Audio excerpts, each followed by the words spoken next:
This conference will now be recorded.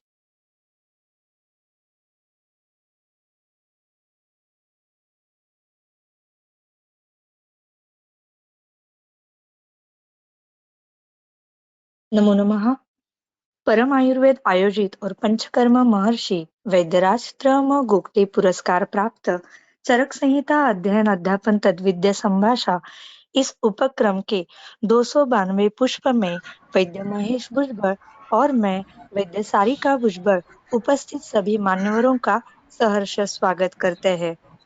आप सभी को बताते हुए अतीव आनंद हो रहा है कि आज से हम राष्ट्रीय तद्विद्या संभाषा ऑन क्लिनिकल एप्लीकेशन ऑफ चरकोक्त सिद्धांत इसका आरंभ कर रहे हैं। इसमें प्रथम मार्गदर्शन करने वाली है पुणे से आदरणीय परम गुरुवर्या वैद्य माधुरी भिड़े महोदया जी। आपको सादर प्रणाम और आपका विशेष स्वागत। आज के पुष्प का आरंभ हम धन्वंतरी स्तवन से करेंगे।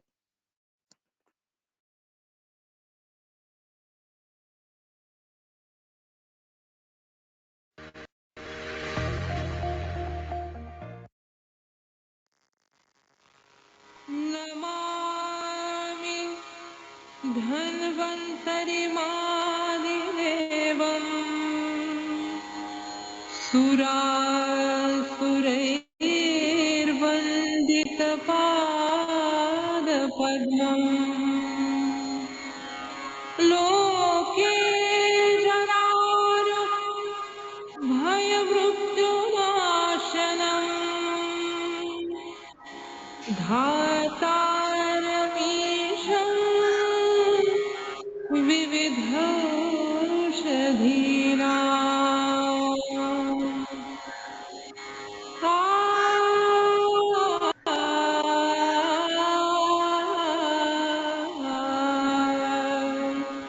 शङ्खं चक्रं जनौका दधतमृतघटम् चारुदोर्भिश्चतुर्भिः सूक्ष्मस्वच्छातिर्हृद्या सुखपरिविलसन् मौलिमं भोजनेत्रम्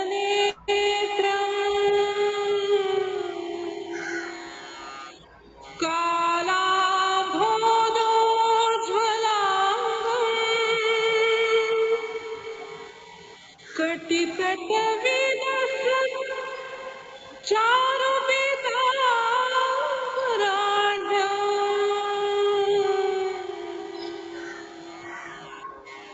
वन्दे धन्वन्तर्यम्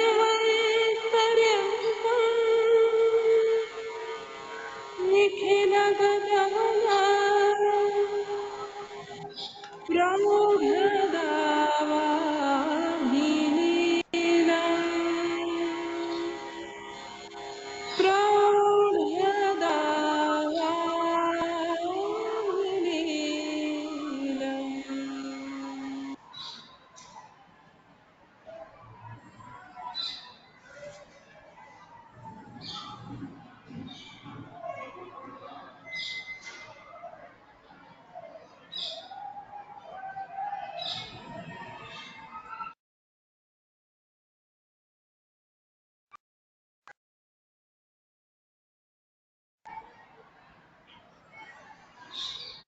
धन्यवाद।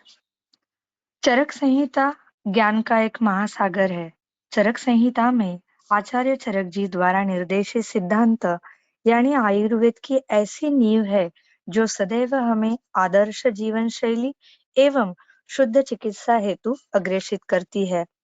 इन्हीं सिद्धांतों की बल पर ही आयुर्वेद त्रिकालाबाधित शास्त्र है। चिकित्सा व्यवहार में इन सिद्धांतों द्वारा सम्यक चिकित्सा प्रदान करने के लिए वैद्यों को सदा प्रयत्नशील होना अनिवार्य है। इसीलिए इस राष्ट्रीय तद्विद्या संभाषा ऑन क्लिनिकल एप्लीकेशन ऑफ चरकोक्त सिद्धांत इसका आयोजन परम आयुर्वेद द्वारा किया गया है। आज के प्रमुख वक्ता वैद्य माधुरी भिड़े महोदया जी का परिचय करने हेतु मैं वैद्य सचिन कुलकर्णी महोदय जी को निमंत्रित करती हूँ। धन्यवाद।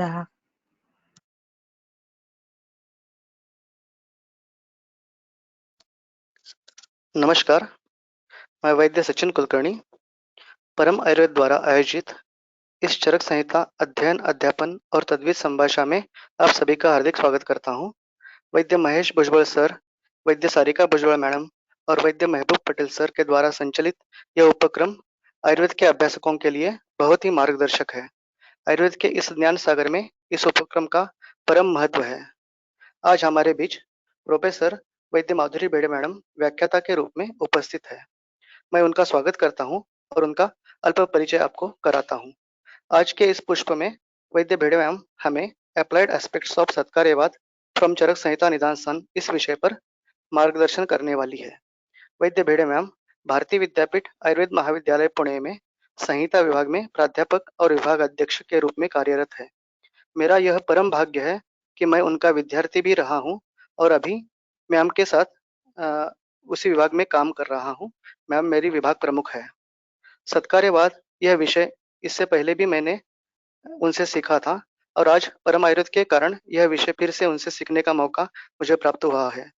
पिछले 22 साल से मैम भारतीय विद्यापीठ आयुर्वेद महाविद्यालय पुणे में अध्यापन का कार्य कर रही है। आपने अभी तक 34 एमडी और 2 पीएचडी स्टूडेंट्स को एज अ गाइड मार्गदर्शन किया है। आयुर्वेद के विविध विषयों पर मैम ने संशोधन आधारित रिसर्च पेपर्स भी प्रकाशित किए हैं। आदरणीय वैद्य सुभाष रानड़े सर के रानड़े फाउंडेशन के द्वारा मैम को 2 बार पुरस्कार प्राप्त हुआ है। आयुर्वेद पत्रिका में प्रकाशित उनके पेपर आयुर्वेदीय आहार संकल्पना और सृजन चिकित्सा में प्रकाशित सुश्रुतोक्त कल्क कल्पना, इन 2 पेपर के लिए उन्हें रानड़े फाउंडेशन का यह पुरस्कार प्राप्त हुआ था। Menopausal syndrome and lifestyle disorder इस पेपर को आयुष सेमिनार में बेस्ट पेपर अवार्ड प्राप्त हुआ है। मैम ने विविध विषयों पर संशोधन प्रकल्प पूर्ण किए हैं, जैसे इफिकसी ऑफ अजागृत इन वातज नेत्र विकृति। मैम को वृक्ष आयुर्वेद में बहुत ही रुचि है। उन्होंने तुलसी के ऊपर प्लांट न्यूट्रिएंट्स का एक प्रयोग किया है। मुक्तांगन व्यसन मुक्ति केंद्र के साथ मैम ने ओज संकल्पना के संबंध में संशोधन किया है। भिड़े मैम भारतीय विद्यापीठ विश्वविद्यालय में आयुर्वेद शाखा की बोर्ड ऑफ स्टडीज की चेयरपर्सन रह चुकी है। उनके व्यक्तित्व के और भी बहुत सारे पहलुओं से मैं परिचित हूँ, लेकिन मैम के और आपके बीच में अधिक समय रहकर श्रोता अवरोध नहीं करना चाहता हूँ। नहीं तो वैद्य भुजबल सर मेरा माइक म्यूट करके मुझे सृजन चिकित्सा दे सकते हैं। इसलिए मेरा परिचय कराने का काम पूरा करता हूँ और वैद्य माधुरी भेड़े मैम से अपना व्याख्यान प्रस्तुत करने की विनंती करता हूँ और इस मीटिंग के सूत्र वैद्य भुजबल मैम के पास सुपुर्द करता हूँ। धन्यवाद।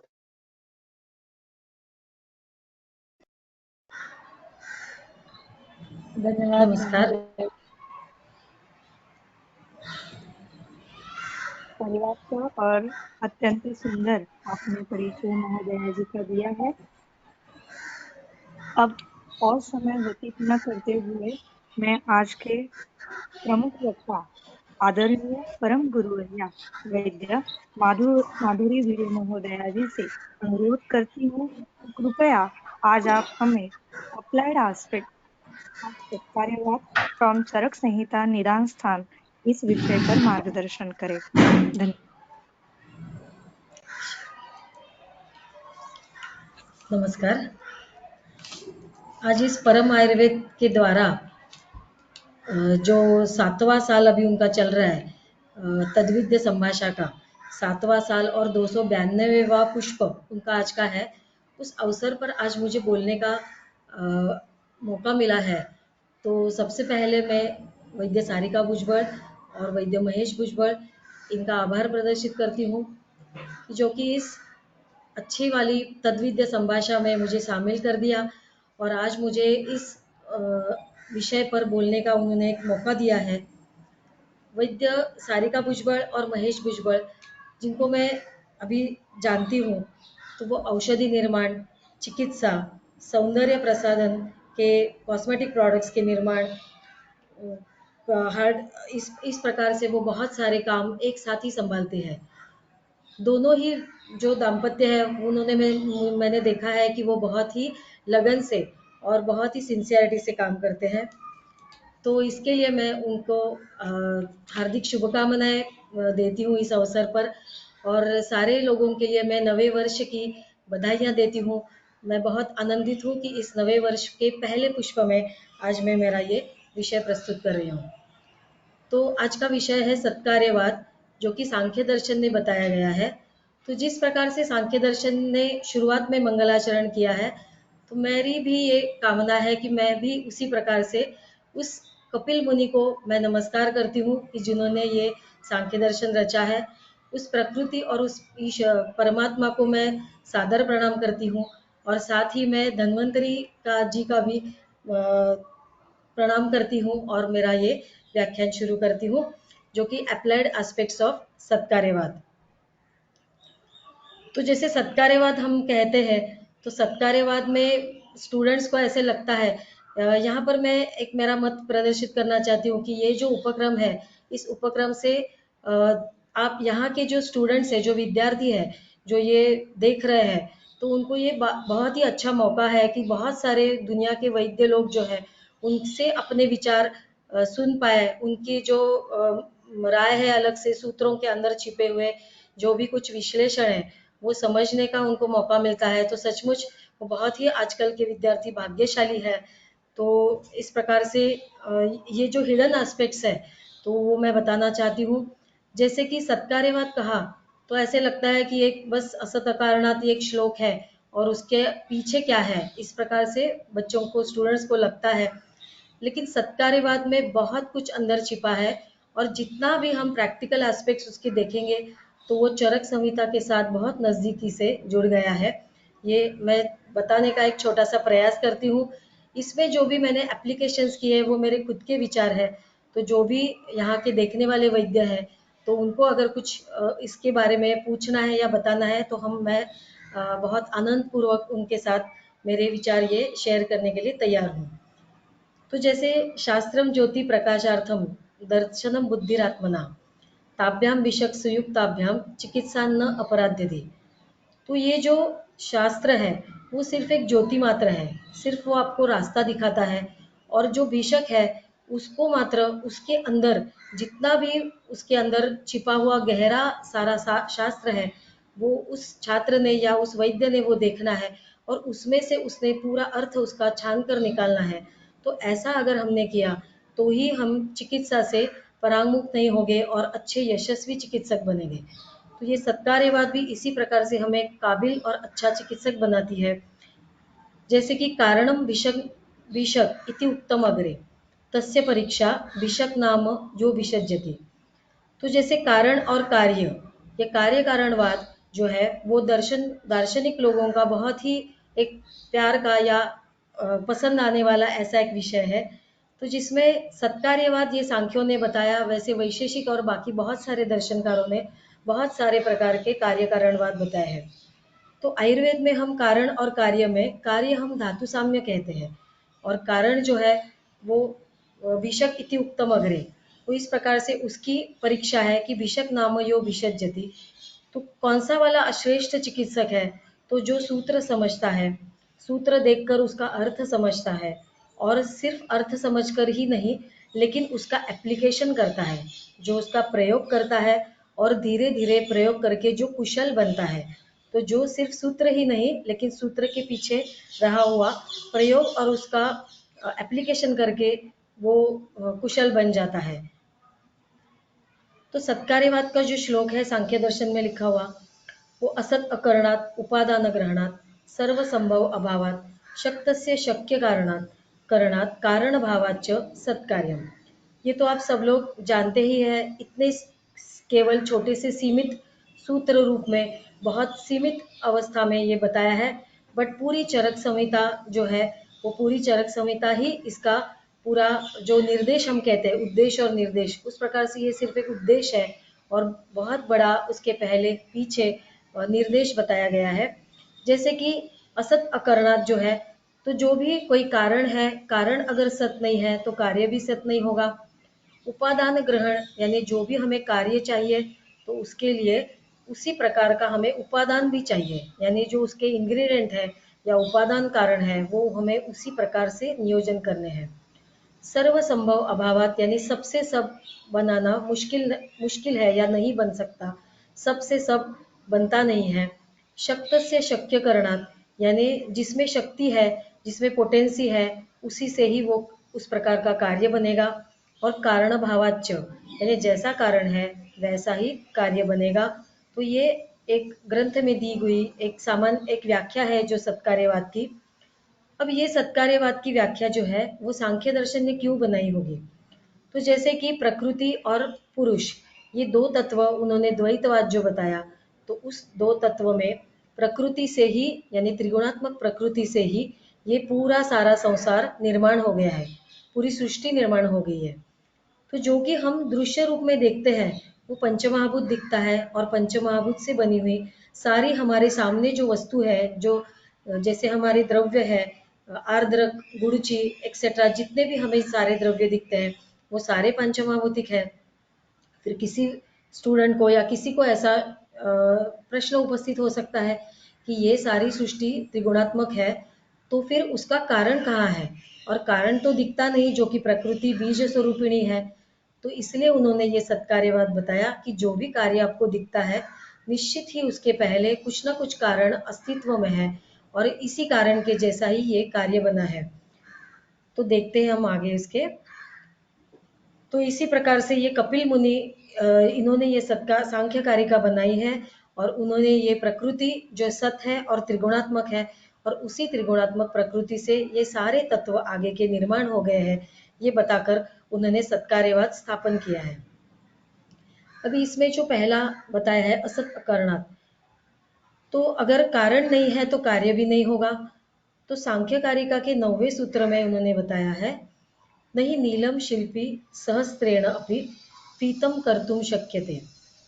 जैसे कि शिल्पकार है, बहुत अच्छा शिल्पकार है, लेकिन वो जो शिल्पी है यानी शिल्पकार है, ऐसे हजार भी शिल्पकार हमने साथ में जुड़े हैं, बहुत केपेबल है, लेकिन वो उनके पास अगर नील वर्ण का पत्थर है तो नील वर्ण के पत्थर से वो पीले वर्ण का कोई भी शिल्प बना नहीं सकते हैं। बहुत ही सिंपल सादा इस प्रकार से उदाहरण देकर यहाँ पे कपिल मुनि ने ये बताया है, नहीं नीलम शिल्पी सहस्रेण अपि पीतम कर्तुम शक्यते।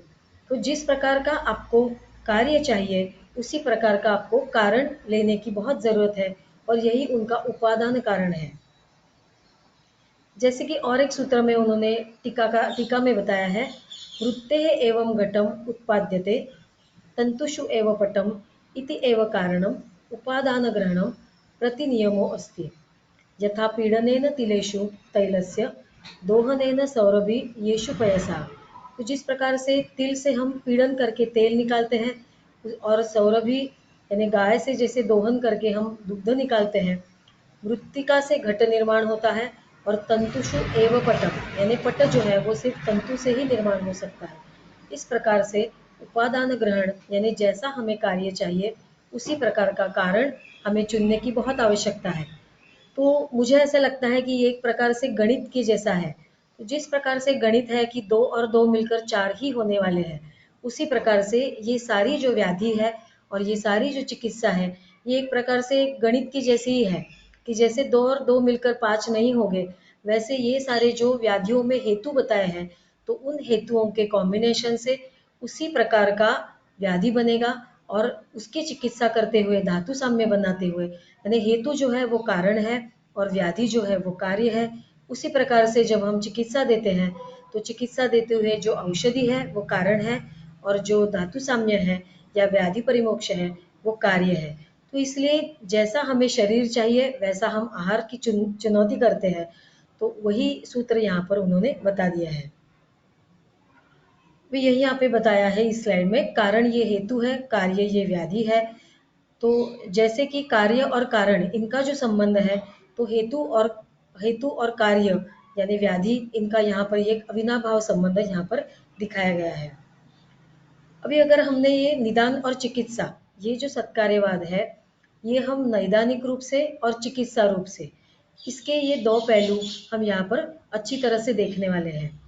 तो जैसे किसी विशिष्ट प्रकार का जो निदान है, तो यही व्याधि ऐसे आहार से ही क्यों बना, या इस व्याधि के यही हेतु क्यों है। ऐसा नहीं है कि सारे हेतुओं से, सभी प्रकार के वातकर आहार से सभी प्रकार के वातज व्याधि हो गए, ऐसा बिल्कुल संभव नहीं है। या किसी भी प्रकार से पित्तकर आहार से, पित्तकर विहार से सभी प्रकार के पित्तज व्याधि हो गए, ऐसा भी बिल्कुल नहीं है। तो जो चरक संहिता में निदान स्थान में जो विशिष्ट व्याधि आपको बताई है, तो ये इसी प्रिंसिपल को बताती है कि कुछ खास या कुछ स्पेसिफिक इटियोलॉजिकल फैक्टर्स या हेतु है, इनका कंजम्पशन करते हुए ही उसी ही प्रकार की विकृति बनती है। तो जिस प्रकार से आप आहार विहार का कॉम्बिनेशन करते हो और उसी प्रकार की वो विकृति होती है, जनित दोषों की विकृति उसी प्रकार से होती है और उसी प्रकार से दोष दुष्य सम्मूर्छना बन जाती है। तो ये जो तीनों स्टेप्स है किसी प्रकार के व्याधि बनते हुए, तो ये भी एक प्रकार से गणित ही है कि जैसे हेतुओं का सेवन करना, तो उसमें कफकर, पित्तकर या वातकर, उसमें जिसका जितना परसेंट होगा उसके अनुसार से वो उनका ब्लेंड बन जाता है और ये इटियोलॉजिकल फैक्टर्स यानी हमारे हेतु है। फिर दोषों की विकृति बनती है और दोष दुष्य सम्मूर्छना जिस प्रकार से बनती है उसी प्रकार से व्याधि निर्माण होता है। ये हो गया पहला नैदानिक प्रकार। अब दूसरा जो है चिकित्सा, तो चिकित्सा ये कारण है और व्याधि परिमोक्ष ये कार्य है। अब हम क्या करते हैं, ये भी एक 3 प्रकार के या 3 लेवल्स में, 3 अवस्थाओं में ये बंटता है। जैसे सबसे पहले जो भी आप चिकित्सा देते हो उससे दोषों की दुष्यों से सेपरेशन होता है, यानी अलग हो जाते हैं, विश्लेष हो जाता है उनका। ये सबसे पहली स्टेप या अवस्था होगी। दूसरा जो है वो दोषों का इक्विलिब्रियम यानी साम्य हो जाएगा। और तीसरा जो है वो धातु जो है हमारे, उस धातुओं में जो भी उस व्याधि में के कारण जो नाश होगा, उस धातुओं का जो नाश है वो यहाँ पर हम भर के निकालेंगे या वो हम प्राकृत कर देंगे। इस प्रकार से ये जो हमारी चिकित्सा है वो इस चिकित्सा इन 3 अवस्थाओं में से गुजरती है। और फिर आगे जाके जो अपुनर्भव चिकित्सा है वो अलग से हम करते हैं। तो यहाँ पर मैं ये प्रयास करने वाली हूँ कि सत्कार्यवाद यानी सिर्फ असत अकरणात् इस प्रकार का एक सिर्फ श्लोक है और उसका एक अर्थ है, इतना ही केवल न होकर ये किस प्रकार से चरक संहिता से जुड़ा है, ये स्पेसिफिकली किस प्रकार से निदान स्थान में बताया गया है। तो देखने के लिए ये सूत्र हम बहुत बार पढ़ते हैं, लेकिन उसको हम उसके प्रति आदर करके अगर हमने और अच्छी तरह से पढ़ा तो उसमें जो हमें आचार्य बताना चाहते हैं वो हमें अच्छी तरह से समझ में आता है। तो यहाँ पर व्याधि तो बहुत है, लेकिन यहाँ पर हम एक उदाहरण के मात्र पर यहाँ पर 4 व्याधि इनका हम बहुत डिटेल में देखने वाले हैं। जैसे कि गुल्म है, कुष्ठ है, प्रमेह है और उन्माद। तो निदान स्थान में जैसे कुछ शारीरिक व्याधि है और कुछ मानसिक है, तो ये एक प्रायोगिक रूप से उन्होंने दिया है कि इसी प्रकार से आप आगे वाले सारे व्याधियों का विचार करें। तो इसलिए 3 हमने शारीरिक व्याधि ली है और एक शारीरिक से मानसिक होने वाली एक उन्माद ली है। तो अब देखते हैं कि किस प्रकार से इन व्याधियों में हम सत्कार्यवाद को देख सकते हैं।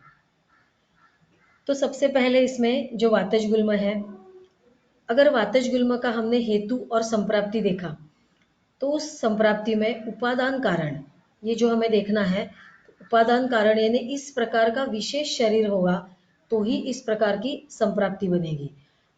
अन्यथा किसी भी व्यक्ति को सिर्फ वातकर आहार विहार खाने से गुल्म की संप्राप्ति होना संभव नहीं है। तो इसलिए आचार्य बताते हैं, यदा पुरुषो वातलो विशेषेण ज्वर वमन विरेचन अतिसाराणाम अन्यतमेन कर्षणेन कर्षितो।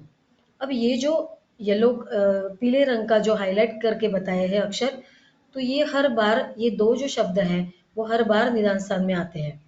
जैसे कि कर्षणेन कर्षितो यानी वो व्यक्ति, वो जो पेशेंट है वो रुग्ण किस प्रकार का है, तो कर्षणेन कर्षिता यानी जो व्यक्ति किसी कारण के वजह से, जैसे यहाँ पर जो एक बताया है ज्वर के कारण होगा, वमन विरेचन होगा, अतिसार होगा या अन्यतमेन और किसी कारणों से जब वो बहुत ही कर्षित है और रुक्ष हो गया है जो, तो रुग्ण में उपादान कारण कौन सा है, तो वो रुग्ण वातल होना चाहिए। यानी वातल रुग्णों में ये प्रोननेस ज़्यादा है, संभावना ज़्यादा है।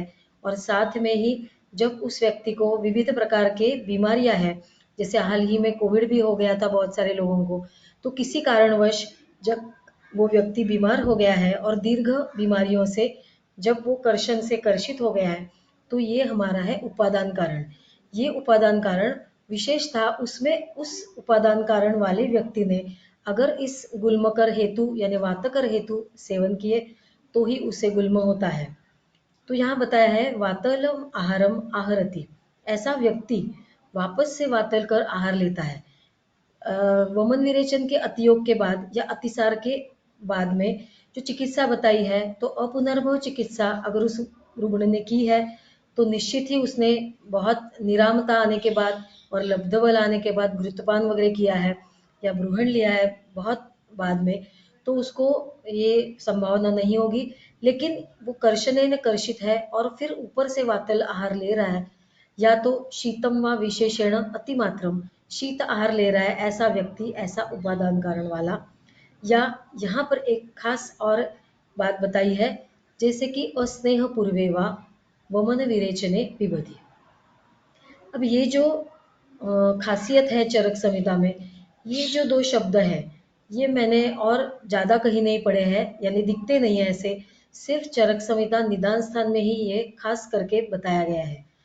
जैसे कि आप जानते हो कि वमन और विरेचन के पहले हमें स्नेहपान की बहुत आवश्यकता है।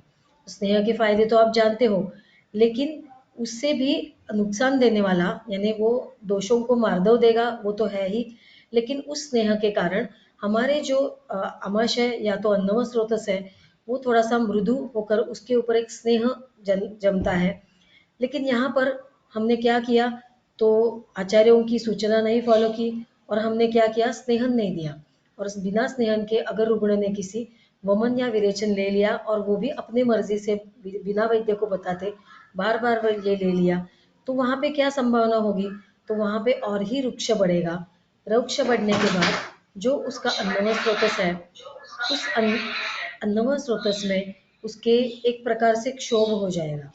तो जैसे कि आप जानते हो कि स्नेहन नहीं है और ऊपर से ये तीक्ष्ण और व्यवाही विकासी ऐसी सारी दवाइयाँ वहाँ से गुजरती हैं, तो निश्चित ही वहाँ पे क्षोभ होता है। और क्षोभ जो है अमाशय पक्वाशय में रहने वाला, वो क्षोभ यहाँ पे और ही उपादान कारण में संभावना में बढ़ाता है, उसकी शक्यता बढ़ाता है। आगे देखते हैं, अनुदीर्णा व छर्दिम उदीरती। उदीर्ण छर्दी नहीं है लेकिन फिर भी छर्दी का उदीरण कर रहा है। ये सारे जो हेतु बताए हैं वो विशेष प्रकार से क्षोभ करने वाले ही हेतु है। उदीर्णान वात मूत्र पुरीश वेगान निरुणद्धि, उदीर्ण वेगों को रुकाता है। अत्यशीतो व पिबती नवोदकम अतिमात्रम। अब यहाँ पे वापस संक्षोभ करने वाली बात आ गई, जैसे अति संक्षोभिणा याने न याति, तो जो बहुत क्षोभ करने वाले यान से वो अगर जा रहा है तो वो भी एक प्रकार से क्षोभ करने वाली ही बात है। अति व्यवाय व्यायाम मध्य शोक रुचिवा अभिघातम रुच्छति, तो अगर उसको सीधा ही अभिघात हो गया, अगर उसके आमाशय पक्वाशय इस एरिया इस प्रदेश पर अगर उसको अभिघात हो गया तो निश्चित ही वहाँ पे वात का प्रकोप होने वाला है। तो अभिघातम रुच्छति, साथ में विषम आसन शयन स्थान चंक्रमण सेवी। तो जैसे कि अभी मैंने एक गेम देखा था, तो छोटे बच्चों को उस गेम में बिठा रहे थे और जैसे कुछ वंडर मंकी ऐसी इस प्रकार का कोई गेम था, तो बच्चे को उस मशीन में बिठाते हैं और वहाँ पर उसको लगभग 20 फीट्स ऊपर उसको उछालते हैं उस मशीन के ज़रिए। तो कुछ बच्चे रो रहे थे, उनको ये आनंद नहीं चाहिए था, उनको डर लग रहा था, लेकिन फिर भी माता पिता उनका वीडियो शूटिंग या तो फोटो निकालने के बहुत ही लालसा में उनको ये सारा उनसे करवाते थे। तो इस प्रकार से ये जो सारा क्षोभ है, तो छोटा सा बालक जो 8-10 बरस का है वो इस प्रकार से 20 फुट उछालता है। हाँ, उसमें सेफ्टी काफ़ी है, सेफ्टी यानी क्या, उन्होंने बेल्ट बांधे हैं, गिरने वाला नहीं है, लेकिन ये सारा विषम आसन ही तो है, या तो उसके उसके ये सारे जो एक्टिविटीज़ है वो क्षोभ करने वाले हैं। तो इस प्रकार की जो आजकल की जो मॉडर्न लाइफस्टाइल या जो आकर्षण है उनका जो, या मीडिया में हमारा ये शूटिंग डालना है, इस प्रकार से जो सारा किया जाता है उसके कारण ये क्षोभ बन सकते हैं। तो अन्यत्वा किंचित एवं विधम, इसी प्रकार से और भी, ये आज का गेम है और भी शायद बहुत सारे ऐसे गेम्स होंगे कि जिसमें इस प्रकार से क्षोभ होता होगा। तो ये पुराने ज़माने में नहीं थे ये सारे गेम्स, लेकिन आजकल के ज़माने में अब हो सकते हैं। तो इसीलिए आचार्य चरक ने यहाँ पर हमें पूरा ही फ्रीडम दिया है। और किंचित एवं विधम विषमम अतिमात्रम व्यायामम जातम आरभते तस्य अपचारात वातः प्रकोपम आपद्यते। यहाँ पे वायु का साक्षात प्रकोप हो रहा है। तो यहाँ पे हम देख रहे हैं कि ये जो आमाशय है, तो कोष्ठ जो है, कोष्ठ के अंदर ये रौक्ष वात प्रकृति, उसमें होने वाला जो क्षोभ है, उस क्षोभ से ये सारा हमारा वहाँ पे जो खवैगुण्य बन गया, या ये सारा व्याधि का अब उपादान कारण बन गया। अब इस उपादान कारण में अगर उस व्यक्ति ने इस प्रकार से आहार विहार किया है तो निश्चित ही उसे वातज गुल्म होगा। अन्यथा उस किसी भी व्यक्ति ने, ऐसी कल्पना करो कि कोई भी सामान्य व्यक्ति है और उसने इस प्रकार से कोई बर्ताव नहीं किया है और उसने सीधे से ही वातकर आहार विहार लिया है, तो उसको गुल्म ही होगा ऐसा कुछ नहीं, उसको बाकी भी सारे व्याधि हो सकते हैं। तो ये गुल्म होने के ही ये विशेष कारण है। तो इस प्रकार से सर्व संभव अभावात, यानी उस विशेष कारण से ही विशेष कार्य बनता है, सबसे सब उत्पन्न नहीं होता है। अब यहाँ पर हम देख रहे हैं संप्राप्ति ऑफ वातज गुल्म, जिसमें बताया है सह प्रकुपितः वायु महास्रोतो अनुप्रविश्य। अब ये कुपित होने वाला वायु महास्रोतस में प्रवेश कर चुका है। उसने क्या किया है अब, तो रौक्ष के कारण ये कठिनीभूतम आप्लुत्य, ये बहुत रौक्षता के कारण, आमाशय और पक्वाशय में रौक्षता के कारण ये अब वायु कठिनीभूत हो गया और पिंडितः अवस्थानम करोति, वहीं पे रुकेगा, वहां पर पिंड स्वरूप स्थान लेगा। तो ये अलग अलग उसके स्थान है, हृदय, बस्ती, पार्श्वयोः नाभ्याम वा, ये सारी उसकी अलग अलग स्थान जो पॉसिबल है वो यहाँ पर बताए गए हैं। सशूलम उपजनयति, अब वो जो वायु है, वो वायु जो इस प्रकार के रौक्षता के कारण जो अंदर फंसा है, जो एक पॉकेट के रूप में अंदर वायु फंस कर एक पिंड रूप धारण किया है उसने, जो दिखता नहीं है लेकिन वो अपने शूल के कारण महसूस हो रहा है। तो सशूलम, जब वो वहां से बाहर निकल के आता है उस पॉकेट्स में, तो उसके शूल नष्ट हो गए, लेकिन जब तक वो अंदर है तब तक वो शूलम उपजनयति ग्रंथिश्च अनेक विधान। तो इस प्रकार से वो ग्रथित है अब, और वो ग्रथित पिंडभूत होकर वहां पर वेदना निर्माण करता है। पिंडितश्च अवतिष्ठते, वहीं रुकता है। तो आचार्य बता रहे सपिंडितत्वात् गुल्म इति अभिधीयते सह मुहुः आधमति, जो कि ये वातज है इसलिए उसमें बीच बीच में आधमान के जैसा होता है, यानी कब वो अनियत विपुल अणुवेदनश्च भवति, वो मुहुः आधमति यानी वो कभी बढ़ता है कभी कम होता है, क्योंकि वो वातज बना है इसलिए। अनियत विपुल अणुवेदनश्च भवति, कभी उसकी जो वेदना है वो अनियत बहुत होती है, यानी ये जो आधमान के कारण उसका जो आकार है वो अनियत होता है। कब वो विपुल वेदना करता है और कब वो अणुवेदना, कब कम कब ज़्यादा, इस प्रकार से वो वेदना से पीड़ित करता है। और किस प्रकार से वहाँ पे जो लोकलाइज्ड सिम्टम्स है पुरुगुण में क्या हो गए, तो तोद भेद स्फुरण आयाम संकोच सुप्ति हर्ष प्रलय उदय बहुला।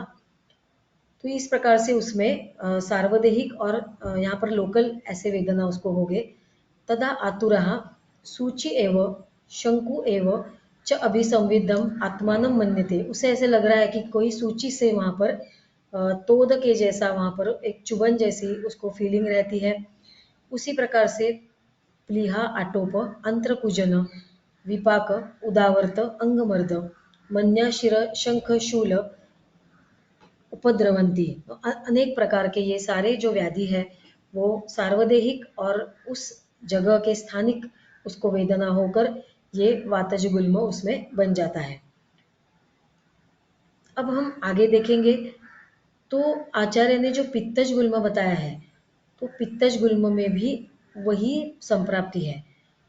अब इसकी खासियत क्या है, तो इसमें भी कोई भी व्यक्ति है और किसी भी व्यक्ति ने ये वातज आहार विहार उसी प्रकार का किया जो हमने पहले वाले स्लाइड में देखा, वही आहार विहार से किसी व्यक्ति ने किया रुक्ष आहार, तो उसको पित्तज गुल्म नहीं होगा।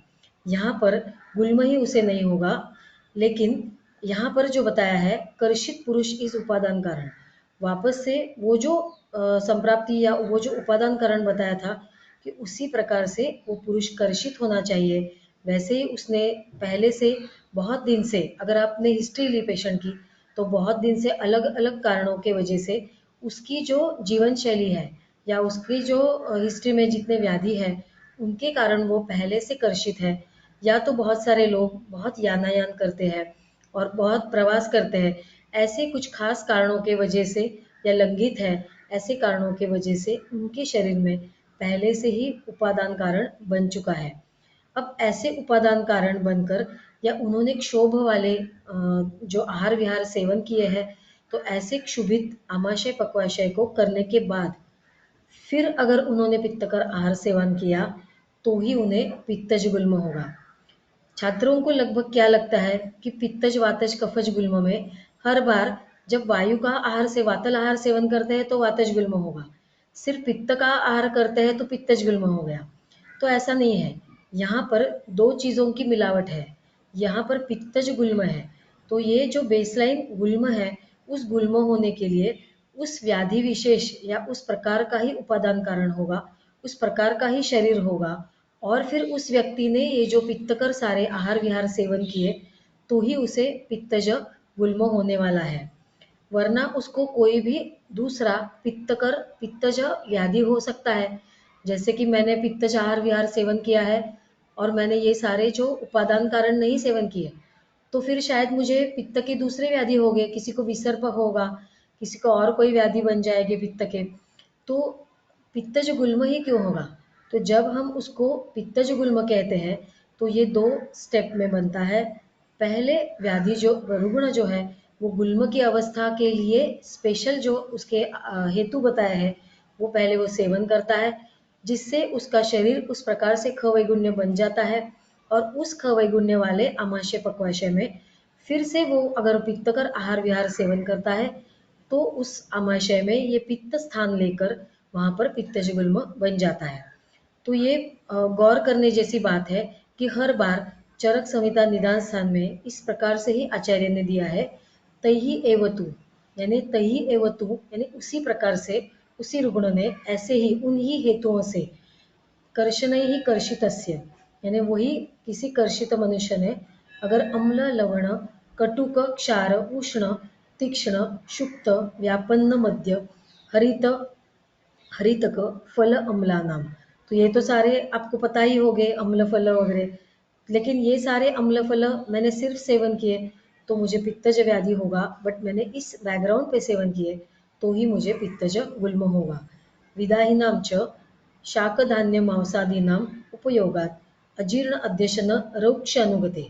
अब यहाँ वापस वो गौर से बता रहे कि जो रौक्ष है रुग्ण में च आमाशय है, रौक्ष अनुगते आमाशय, उसका आमाशय पहले से बहुत रुक्ष है, वमनम अतिवेलम, तो इसमें दो चीज़ों का ब्लेंड है, जैसे मिलावट है, संयोग है, जैसे कि ये सारे अम्ल और पित्तकर आहार विहार, और दूसरी बात है कि आमाशय में जो रहने वाला रोक्ष है, और वमनम अतिवेलम, तो बहुत बार उसने वमन लिया है, संधारण किया है वेगों का, वात आतपो अतिसेवमानस्य।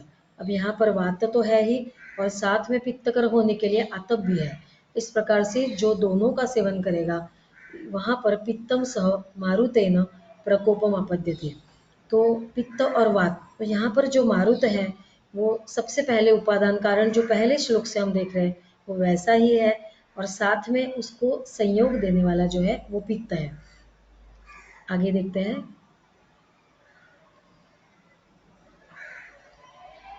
तो यहाँ पे सिर्फ पित्तज गुल्म की अलग अलग से संप्राप्ति बताई है। तो तत्प्रकुपितम मारुतम आमाशय एक देशे संवर्ध्य, आमाशय में एक देश में वहाँ रुकता है, तान एव वेदना प्रकारान उपजनयति, पित्तम, लेकिन वो पित्त के लक्षण दिखाता है, जगह वही है लेकिन पित्त के लक्षण उसमें दिखाई देंगे।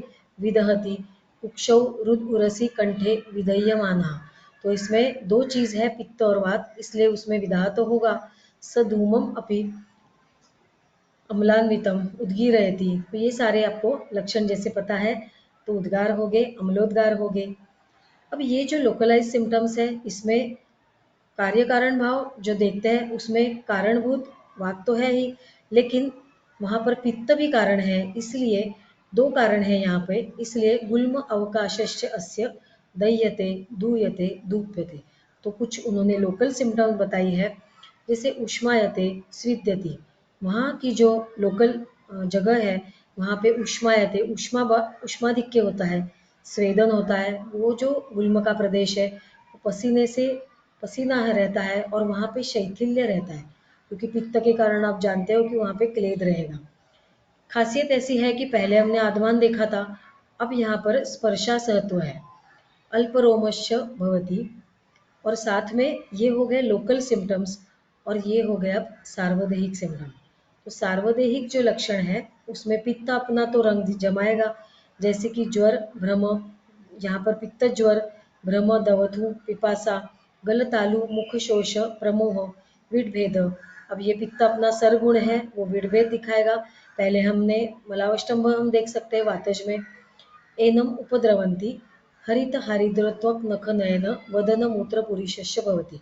तो इसमें त्वचा का वर्ण, मलमूत्र का वर्ण इस प्रकार से हरित हरिद्र वर्णी पित्त के कारण बन जाता है। इसी प्रकार से कफज गुल्म में वापस वही लाइन यहाँ पर आचार्य ने दोहराई है। एक भी जगह ऐसा नहीं है कि जहाँ पर ये तैहि एवतु कर्ष नहीं, ये नहीं लिखा है। खास करके हर प्रकार में ये उपादान कारण होने के कारण ये कर्षण तो है ही, और कर्षितस्य अत्यशनात्। अभी यहाँ पर कफज है तो कर्षण कर वायु पहला है, और आगे आने वाला उसको जो सप्लीमेंट मिल गई है वो कफ की मिल गई है, इसलिए यहाँ पे अति अशनात्, अति स्निग्ध, गुरु मधुर शीत अशनात्, ये सारा बता दिया है। तो ये सारी जो पिष्ट, इक्षु, शीर, ये सारे आप जानते हैं, जैसे कि इतने कारणों के वजह से यहाँ पर कफ बढ़ता है। अति प्रगाढ़म उदक पाना, अभी बहुत ज़्यादा जल सेवन, ये भी उसमें एक खासियत बताई है। संक्षोभणात्वा, तो संक्षोभ जो है वो हर बार में आता है, जैसा यानायान हो या अस्नेह पूर्वक विरेचन वमन हो, ये सारी बातें इसमें भी आने ही वाली है। और उसके बैकग्राउंड पे अगर ये कफ प्रकोपक आहार विहार सेवन किया तो उसी जो पॉकेट्स जो जैसे निर्माण हुए क्षोभ के कारण, उस क्षुभित जगह पर ये कफ प्रवेश करता है, और वहाँ पर रहने वाला ये कफ इस प्रकार से शरीरस्य श्लेष्मा सह मारुतेन प्रकोपम आपद्यते, और वहाँ पर पहले आने वाला वायु और आगे आने वाला मारुतेन सह ये कफ अपने लक्षण दिखाता है। तो इस प्रकार से ये हमने गुल्म का निदान देखा। अब गुल्म की चिकित्सा में आचार्य ने तो बता दिया यथा उल्बणस्य दोषस्य तत्र कार्यम विसर्जितम, लेकिन हर जगह पर आदौ अंते च मध्ये च, यानी शुरुआत में, मध्य में और अंत में हर बार मारुतम परिरक्षता, जो कि आपके रुग्ण ने बहुत दिन से कर्षण हुआ है, अल्पाशन किया है, उसके कारण उसकी वायु बढ़ने की संभावना है, तो वायु की रक्षा उसने सबसे पहले करनी है। तो उसके लिए जो चिकित्सा दी है उसमें स्नेहन स्वेदन तो है ही, लेकिन खास करके बताया है ब्रूहणानि अन्नपानानि स्निग्धोष्णानि प्रयोज्य। तो स्निग्ध उष्ण ये जो चिकित्सा है वो वायु के देखते हुए यहाँ पर ब्रूहण करने वाला अन्नपान और जो स्निग्ध उष्ण है वो देने का आचार्य ने विधान किया है। तो जैसे पुनः पुनः स्नेहपानम, अभी स्नेह जो है वो कैसा है, तो स्नेह मंद गुणात्मक है। मंद गुण के कारण वहाँ पर जो आमाशय के अंदर जो आपकी म्यूकस मेम्ब्रेन है या जो अंदर की लेयर है उस पे जो क्षोभ हुआ है उस क्षोभ को वो एक शमन कर देता है, इसलिए पुनः पुनः स्नेहपानम। तो स्नेह कौन सा यूज़ करना है, कौन सा सिलेक्ट करना है, वो उस वैद्य के ऊपर है। बट पुनः पुनः स्नेहपान या तो आहार के साथ मिलाकर स्नेहपान देना है, तो उससे मंद गुण से वो शमन हो जाएगा उस जगह का, और वहाँ का क्षोभ सबसे पहले शमन हो जाएगा। उसी के साथ अनुवासन देकर तो अल्प मात्रा में निरोध दे सकते हैं, लेकिन अनुवासन भी ज़्यादा करके देना है वहाँ पे। प्रयोज्या वातगुल्मेशु कफ पित्त अनुरक्षणा, इसमें बहुत सारे ये घृत बताया है। अब उसका जो सिलेक्शन है वो वैद्य अपने दृष्टि से जैसे चाहिए वैसे बना सकता है। अब ये जो सारे घृत बनाए हैं उस घृत में एक खासियत इस प्रकार से मुझे दिखाई दी, मैंने सुश्रुत से भी जो पढ़ा और चरक से भी जो पढ़ा, तो ये सारे घृत में बहुत सारा दधी मिलाया है। तो कुछ ऐसे घृत है कि जिसमें अन्य व्याधियों में है तो जिसमें दधि नहीं मिलाया है। लेकिन इस गुल्म के अध्याय में जितना भी घृत बनाया है उसमें खास करके दधि या तो गोदुग्ध बहुत ज़्यादा मात्रा में मिलाया है। आपने परसेंटेज उसका देखा तो डेफिनेटली जैसे सत्कार्यवाद हमारा चल रहा है, तो जो कारण है कि अंदर से वायु फंसा है और बाहर से गुल्म के जैसा वो पिंड भाव उसका हो गया है। अब हमारा काम यही है कि उसको भेदन करना है। तो भेदन के लिए ये दधि की बहुत ही आवश्यकता है, जो कि अम्ल रसात्मक है, वहाँ पर भेदन करेगा। और लेकिन स्निग्ध और ब्रूहण भी है। इस सारे ब्लेंड के कारण और गोदुग्ध भी उसमें अगर मिलाया है तो अच्छी मात्रा में ये जैसे कि चौगुना 4 टाइम्स इतना उसमें मिलाकर ये पूरा घृत बनाने का विधान है। तो ये सारा ब्रूहण भी घृत होता है। तो इस प्रकार से ये खास चिकित्सा बताई गई है। तो इस प्रकार से उम्मीद है कि आपको ये गुल्म का निदान और चिकित्सा सत्कार्यवाद के अपेक्षा से आपको मैंने थोड़ा सा प्रयास किया आपको समझाने का। तो उम्मीद है कि आपको ये मेरे जो विचार है वो थोड़े समझ में आए होंगे। अब हम चलते हैं हमारा दूसरा व्याधि, जो कि कफज प्रमेह निदान। तो कफज प्रमेह में जैसे कि आपको पता है श्लेष्म निमित्तानम पहला वाला जो व्याधि था वो कौन से प्रकार का था, तो वायु का प्राबल्य जिसमें ज़्यादा है ऐसा हमने व्याधि लिया था। अब ये जो व्याधि है इसमें कफ का प्रादुर्भाव सबसे ज़्यादा हमें दिखता है। श्लेष्म निमित्तानम प्रमेहाणाम आशु अभिनिवृत्तकरा भवन्ति। तो यहाँ पर सारा जो उपादान कारण है वो अच्छी तरह से कफकर ही होगा। ये सारे जो आहार्य पदार्थ है जो आपने बहुत बार पढ़े हैं, इसलिए मैं उसके और डिटेल में नहीं जाती हूँ। लेकिन ये सारे आहार के कारण अति प्रमाणेन अतिवेलम, तो नवानाम अतिवेलम और अति प्रमाणेन इनका उपयोग किया है। तो ये जो खास करके आहार है, इस आहार में शाक तिल पलल, अब ये जो आहार बताया है वो कफकर तो है ही, लेकिन इन खास आहार के कारण कुछ उसमें आहार है कि जो त्रिदोष प्रकोपक है। तो जिससे दोष जो है वो बहुत ज़्यादा अति विस्तृत होते हैं और वो विसृप्तिम लभते इस कंडीशन में आ जाते हैं। तो ये मधुर तरुण प्राणायाम उपयोग, इसमें जो है मृजा व्यायाम वर्जनम, तो जैसे कि उद्वर्तन और व्यायाम इनका वर्जन करना। जैसे आप जानते हो कि व्यायाम जो है वो शरीर को काठिन्य देता है, लेकिन इस उपादान कारण अभी ये इस प्रकार का जो व्यक्ति है जो अनेक वर्ष से इसी प्रकार का आहार विहार लगातार ले रहा है और ज़्यादा मात्रा में, तो ऐसा व्यक्ति जब व्यायाम वगैरह नहीं करता तो उसका शरीर निश्चित ही शिथिल बन जाता है। तो शिथिल ऐसे सारे शरीर में यश्च कश्चित विधि अन्योपि श्लेष्म मेदो मूत्र संजनना, इस प्रकार से हमें प्रमेय की संप्राप्ति दिखाई देती है। अब ये भी एक प्रकार की प्रमेय की संप्राप्ति यही है। मैं थोड़े आगे की स्लाइड निकालकर वापस पीछे आती हूँ। जैसे कि यहाँ बताया है पित्तज प्रमेय में तथाविध शरीरस्य एव। अभी मुझे इस एक शब्द के ऊपर थोड़ा सा विचार बताना है। जिसे आचार्य ने बताया तथाविध शरीरस्य एव, तो जहाँ पे पित्तज प्रमेय आता है पहले तो बता दिया कफज में कैसे कैसे संभावना है, कौन सा उपादान कारण या हेतु है। अब पित्तज प्रमेय में बता रहे हैं तथाविध शरीरस्य एव क्षिप्रम पित्तम प्रकोपम आपद्यते। तो कोई भी व्यक्ति आया और उस व्यक्ति ने पित्तकर आहार विहार ले लिया, तो क्यों उसको पित्तज प्रमेय होगा। किसी भी प्रकार के सामान्य व्यक्ति ने अगर पित्तज आहार विहार लिया है तो उसको निश्चित ही किसी प्रकार का पित्तज व्याधि होगा, लेकिन उसको यहाँ पर पित्तज प्रमेय हो रहा है। तो जैसे मैथ्स से रहता है, मैथमेटिक्स में जिस प्रकार से हमें जो कुछ गणित है तो जैसे कैलकुलेटेड है, उसी प्रकार से ये पूरा एक प्रकार का कैलकुलेशन है। भले इसमें हेतु अनेक प्रकार के हो, अब इस अनेक हेतुओं में जिसका जो प्राबल्य है और जो प्राधान्यता से आता है उसका कैलकुलेशन बनकर वहाँ पे उस प्रकार से व्याधि निर्माण होता है। तो एक पहली स्टेप है तथाविध शरीर। तो ये शरीर कैसा है तथाविध, तो ये इस स्लाइड में दिखाया गया है। अब पहली वाली स्लाइड में जैसे कि इस प्रकार से त्रयाणाम एषा निदान एषां निदानादि विशेषाणां सन्निपाते क्षिप्रम श्लेष्मा प्रकोपम आपद्यते। प्राग अतिभूयस्त्वात्, तो ये बहुत ज़्यादा श्लेष्मा है। वो कैसा है? तो द्रव बहुल इस प्रकार का है। वो शरीर में विसृप्तिम लभते, और उसके लिए शरीर कैसा है? तो शिथिल है। तो ये हो गया हमारा उपादान कारण कि हमने व्यायाम नहीं किया, हमने उद्वर्तन नहीं किया, साथ में इस प्रकार का आहार लिया है, तो इससे हमारा शरीर बहुत ही शिथिल बन गया है।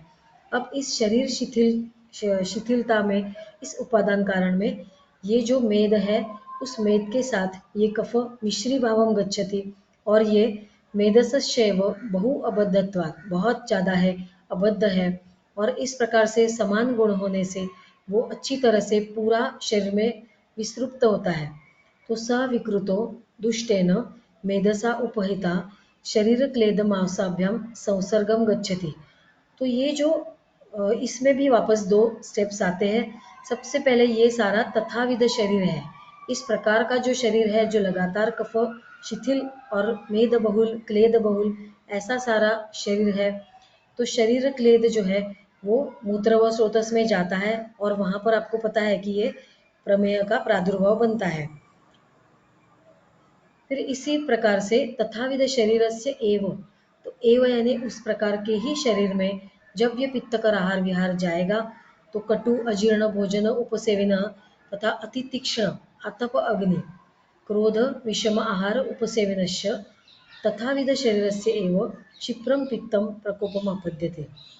तो इस प्रकार से जब ये संप्राप्ति दो स्टेप में बनेगी, तो ही यानी हेतु जो है हमारे वो इस दो रूप में बनेंगे, दो रूप में संयोग होगा, तथाविध शरीर और पित्तकर आहार विहार, इनके दोनों के ब्लेंड के वजह से ही ये पित्तज प्रमेय और इसके ये सारे अलग अलग जो रूप है, जैसे क्षारमेह वगैरह, ये इसके प्रकार बनते जाएंगे।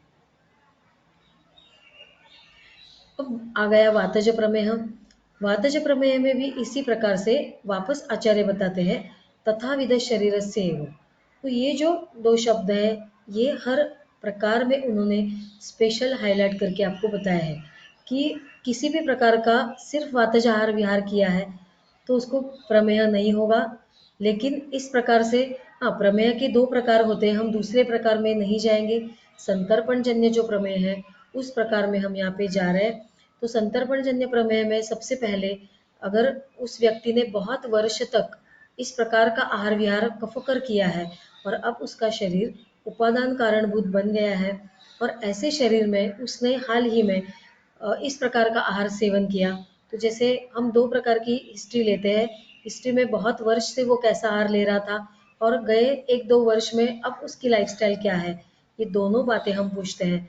तो ये दोनों का इस प्रकार से ब्लेंड होगा तो ही उसे वातज प्रमेय होगा, या तो उसको पहले कफज प्रमेय होगा और बाद में उसने अतिलंघन या लंघन और चिकित्सा लेने के पश्चात पुराना हो गया उसका, और ये जो धातु है उसके वो सारे क्षरण होने के बाद वो वातज प्रमेय में कन्वर्ट हो गया है। इस प्रकार भी हो सकता है। मगर जो तथाविध शरीर से वो जो बताया है वो इसी प्रकार से है कि ऐसे आहार विहार के बाद जब वो वातकर आहार विहार लेता है तो ही क्षिप्रम वातम प्रकोपम आपद्यते, और ये वायु जो है वो तथाविध शरीर है, ऐसे शरीर में कि जो वायु का नहीं है ताकि क्लेद का है, शिथिल शरीर है, ऐसे शिथिल शरीर में ये वायु विसर्प करता है, जल्दी से जाता है और वसा में जाकर, आपको पता है आगे की संप्राप्ति कि वसा मेह वगैरह अलग अलग प्रकार के वो प्रमेह जो वातज के प्रकार है वो निर्माण करता है। अभी चिकित्सा अगर हम देखने गए, जैसे निदान और चिकित्सा, ये दो प्रकार से हम सत्कार्यवाद देखते हैं। तो संतर्पणज प्रमेह जो है उसकी चिकित्सा है।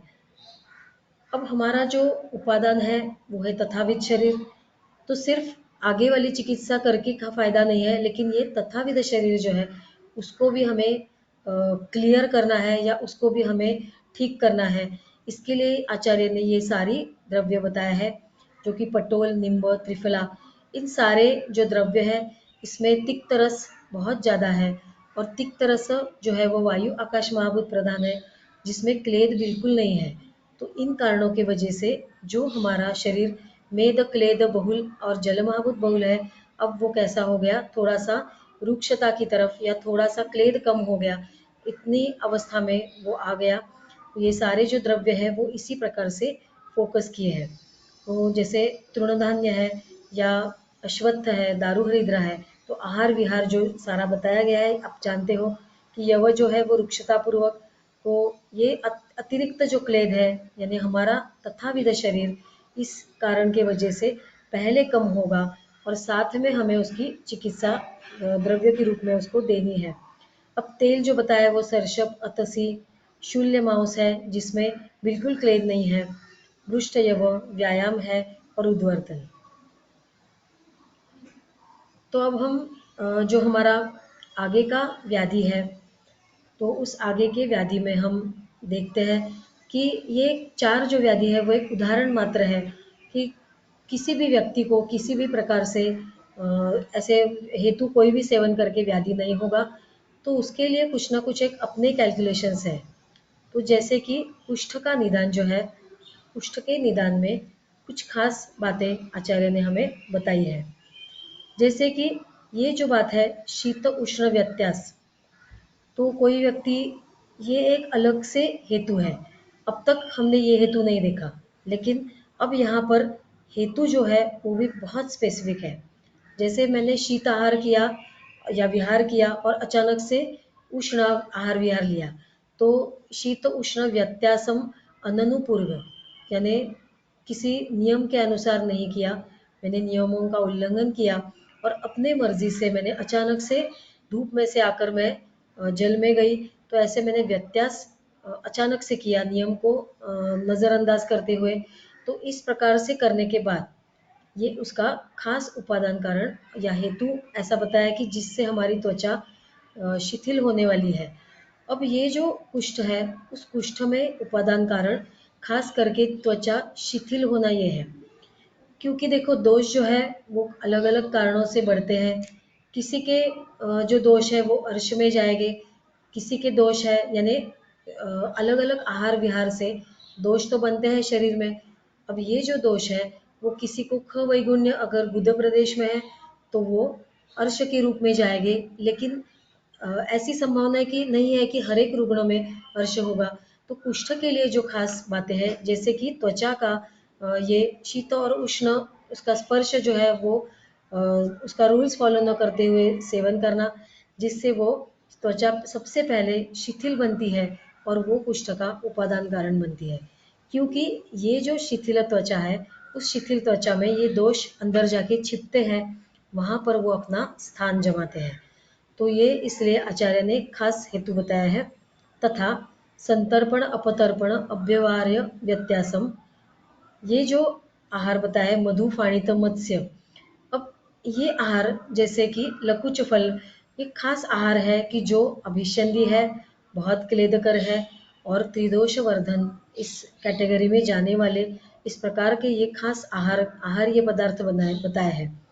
तो जो व्यक्ति पहले से इस प्रकार का आहार विहार सेवन करता है और अब वो इस प्रकार से आहार लेता है और उसमें क्या है भय श्रम संताप उपहतस्य, जिसने बहुत श्रम किया है और जो धूप में से घूम रहा है और सहसा शीत उदकम अवतरता, तो ये एक्सटर्नल जितनी भी टेम्परेचर की बात है कि अचानक से धूप में घूमकर अब वो शीत उदक में स्विमिंग के लिए या ठंडे पानी में जा रहा है, तो उसके कारण निश्चित ही उसकी जो त्वचा है वो थोड़ी सी लूज या शिथिल हो जाएगी, क्योंकि त्वचा को बहुत कष्ट होगा इन कारणों की वजह से।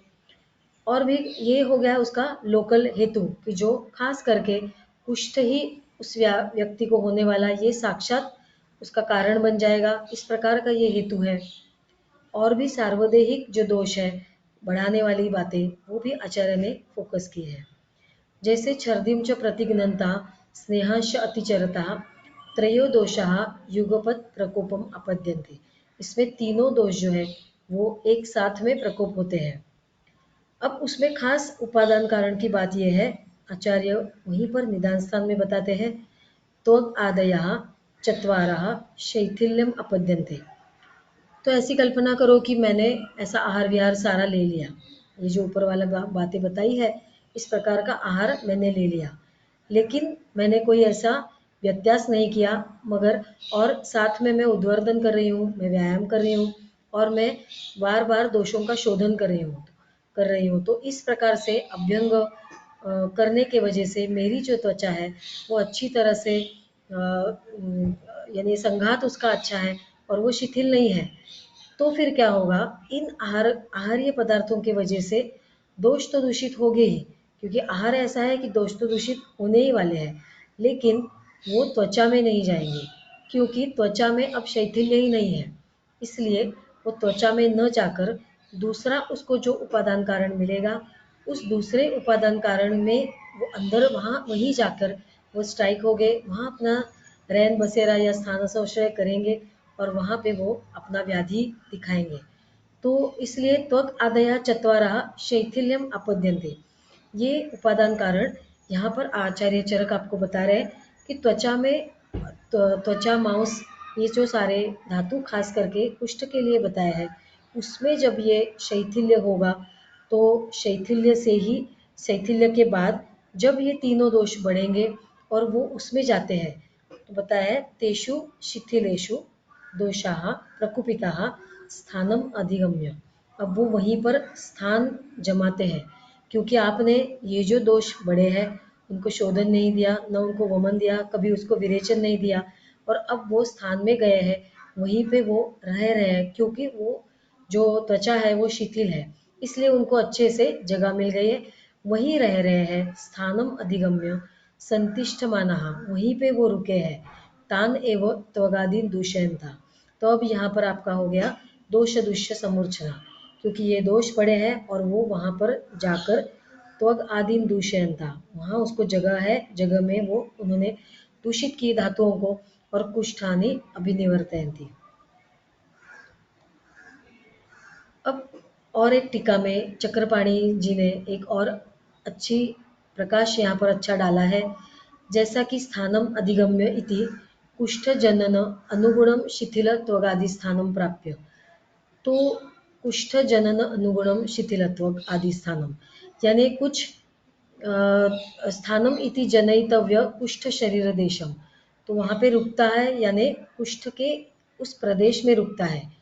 अब संतिष्ठमाना इति वचनेन स्थिरा एव दोषाः कुष्ठजनका भवन्ति, जो दोष वहीं पर स्थिर है, वहीं से कहाँ जाने नहीं वाले हैं, ऐसे ही दोष कुष्ठजनक होते हैं। इस स्थान के पहले या जब उनका अभी अभी स्थान हुआ है, उसी समय अगर आपने उन दोषों को निकाला है या स्नेहन स्वेदन वहाँ पे दिया है, तो वो वहाँ नहीं रहने वाले हैं, शोधन किया है तो नहीं रहने वाले, लेकिन जो स्थिर है वही कुष्ठजनक बनते हैं। नहीं शरणशीलास्तु इति दर्शयति, तो जो शरण करते हैं वो कुष्ठ नहीं करते हैं, तो दोष दूष्य समूर्छना को वहाँ पे अवसर ही नहीं मिलता है। अब जो बात आती है सर्व संभव अभावात, किसी सबसे सब निर्माण नहीं होगा, सर्वेषां कार्याणां सर्वत्र संभव अभावात् कस्यचित् कारणस्य उत्पत्तेः किमपि कारणं न उपादीयते, तो न तो सर्वस्य उत्पत्तेः सर्वम उपादीयते।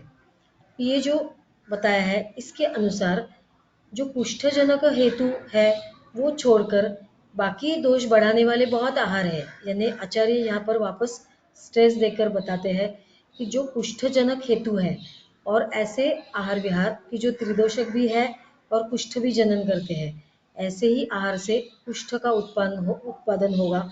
और बाकी जो आहार है कि जो सिर्फ त्रिदोष प्रकोपक है लेकिन कुष्ठजनक नहीं है, उससे ये कुष्ठ नहीं निर्माण होने वाला। जैसे कि फाणित की बात आई है, तो फाणित या विरुद्धाहार जो खास करके बताया है, तो वो विरुद्धाहार क्लेदकर भी है और कुष्ठजनक भी है, इसलिए इस विशेष आहार के कारण ही वो कुष्ठ उत्पाद होगा।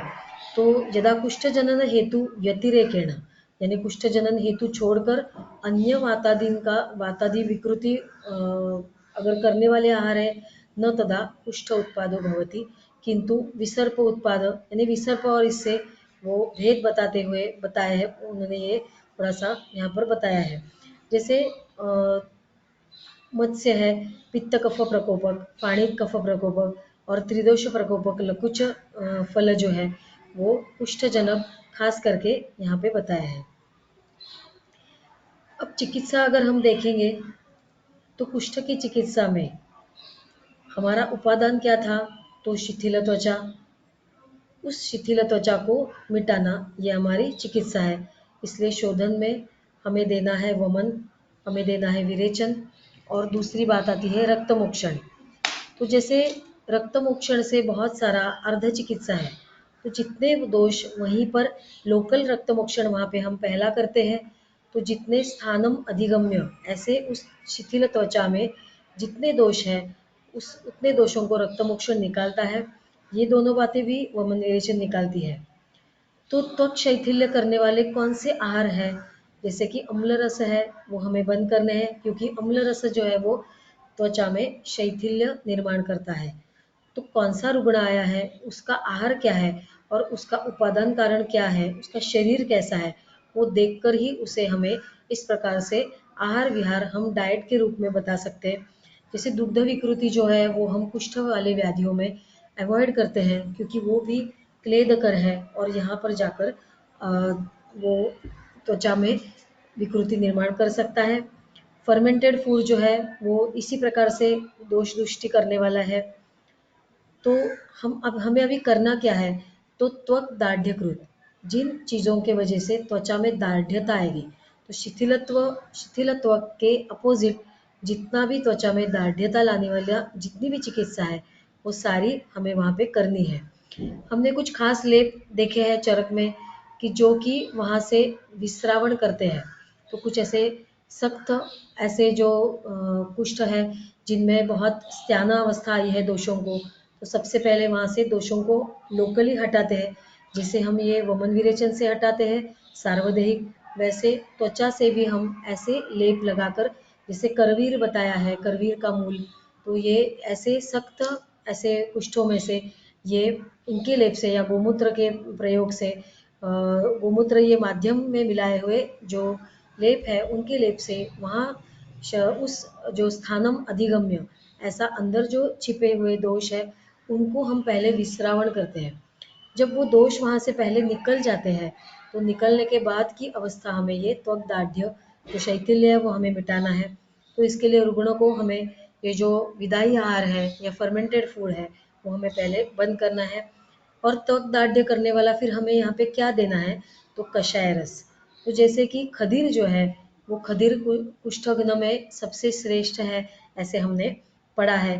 तो खदीर ये खास करके सभी प्रकार के अग्र्य क्यों बताया उसे, क्योंकि किसी भी प्रकार का कुष्ठ हो फिर वो अग्र्य उसी में अग्र्य संग्रह जो है वो ऐसा एक ही द्रव्य उन्होंने चुनकर लिखा है कि जो किसी भी प्रकार के दोषों के आधिक्य में जो व्याधि विशेषता से चल जाएगा, तो वही वहाँ पे अग्र्य में दिया है।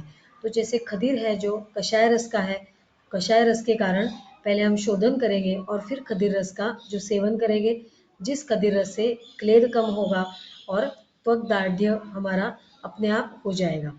सो हमें व्यायाम करने की भी बहुत ज़रूरत है। जैसे हमें पता है लाघवम कर्म सामर्थ्यम दीप्तोग्नि मेधसा क्षय, और आगे आता है विभक्त घन गात्रत्व। तो जब हमारा व्यायाम घन गात्रत्व करता है, तो जो व्यक्ति दीर्घकाल तक व्यायाम करते आया है और फिर उसने इस प्रकार से आहार सेवन किया, तो भी उसके जो त्वचा है वो इतनी दृढ़ है कि उसके अंदर ये थोड़े समय के लिए उसने ऐसा आहार सेवन किया तो भी उसको कुष्ठ होने की संभावना नहीं। और अभ्यंग से भी दीर्घकाल तक हमने अभ्यंग किया तो भी ये हमें त्वचा रोग प्रिवेंट करने में हमें सहायता देता है। सो खदीर जो है वो कषाय होने से हमें बहुत सारे कल्पों में ये कुष्ठघ्न बताकर बहुत सारे कल्पों में ये बताया है, जैसे कि कनक बिंदु अरिष्ट है या महाखदीर घृत है, सारे द्रव्यों सारे कल्पों में इसका खास करके अंतर्भाव किया है। तो अब आती है जो हमारा लास्ट व्याधि है कि जो उन्माद है, मानस व्याधि जो आता है, उसमें भी ये हमने पहले जो देखे वो 3 शारीरिक व्याधि देखे। अब चौथा आता है वो उन्माद है।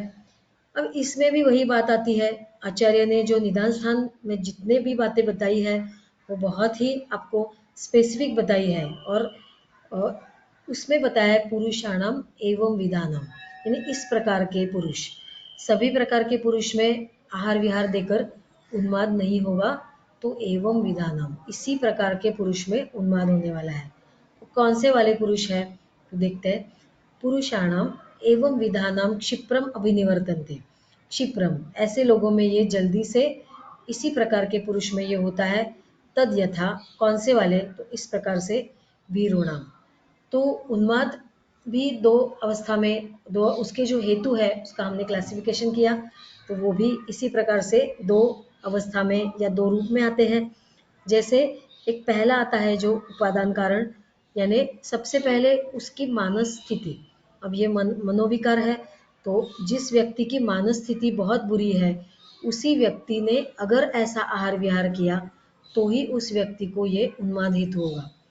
अगर ऐसे मानो कि ये व्यक्ति भीरू नहीं है, डरने वाला नहीं है, और वो बहुत सात्विक है और मन से वो बहुत दृढ़ है, तो ऐसे व्यक्ति ने थोड़ा सा विकृत आहार लिया तो फिर ऐसी संभावना बिल्कुल नहीं है कि उसको उन्माद ही होने वाला है।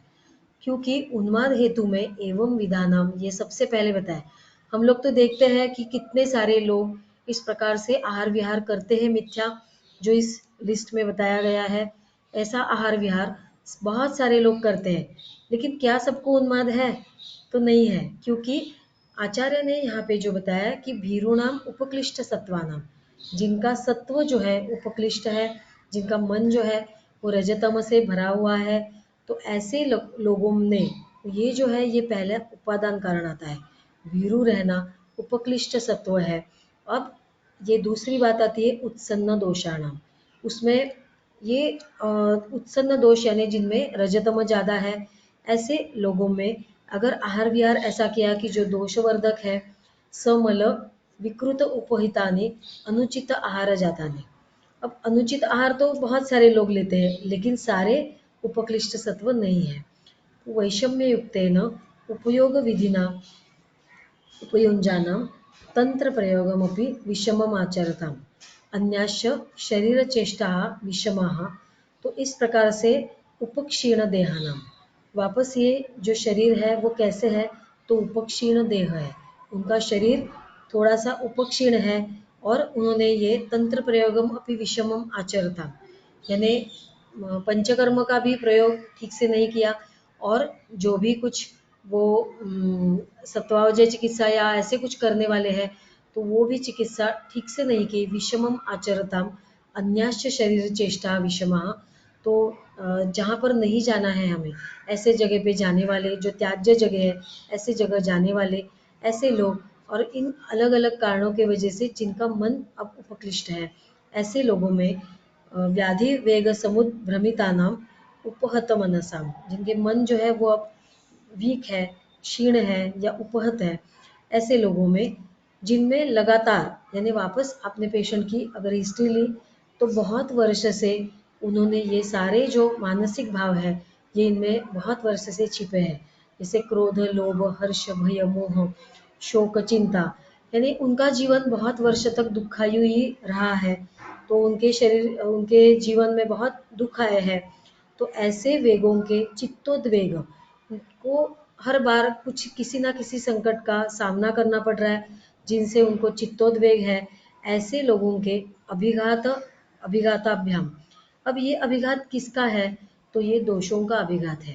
तो जैसे अलग अलग मानसिक कारणों के वजह से और जिनके मन पर अभिघात बहुत बार हुआ है, ऐसे अभ्याता नाम, जिन पर मानस अभिघात बहुत हुए हैं, ऐसे कारणों से मनसी उपहतौ बुद्धौ च प्रचलिताम अभ्युदीर्णा दोषा। अब ये कैसे है, पहले मन उपहत है, बुद्धि जो है वो प्रचलित है, ऐसे ही लोगों में जब आप साथ में दोषकर आहार विहार लेते हो तो ऐसे साथ में लेने से दोष प्रकोपित होते हैं, और वो और किसी जगह नहीं जाते, न इसको अर्श या ऐसा व्याधि न होकर यहाँ पर जैसे मैथमेटिक्स जैसे ये कैलकुलेशन हो रहा है, तो अब इसमें ऐसा तो दावा नहीं है कि यही व्याधि होगा, लेकिन फिर भी जिस खवैगुण्य का या एवं विध में जिस प्रकार का प्रादुर्भाव ज़्यादा होगा, डोमिनेंस जिसका ज़्यादा होगा, उस उपादान कारण से ये व्याधि होने वाला है।